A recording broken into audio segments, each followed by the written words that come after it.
Anti-government protests escalate as demonstrators demand President William Ruto's resignation amid corruption allegations. Clashes with the police result in injuries and at least one fatality. Azvipene mushe mureZimbabwe zvamuri kuona mapictures umo aiwa ihondo munyika yeKenya zvokuti dai munyika yeZimbabwe dai vanhu vanga vakadai so pangadai pakaipa bhozi inenge yatova world war chaiyo. Azvipene mushe sarapinda munhau zvirikubuda zvinongwa panapa paChange Radio noti subscribe like otina on the bell icon. Vanyora vachiti protesters seek an end to corruption and justice for victims of police brutality.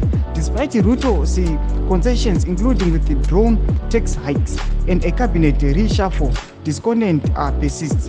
The crisis deepens as Ruto faces pressure to address economic hardships and disillusionment. Further protests are expected, putting his administration's survival in question. The situation remains fluid. The Ruto's next move closely watched.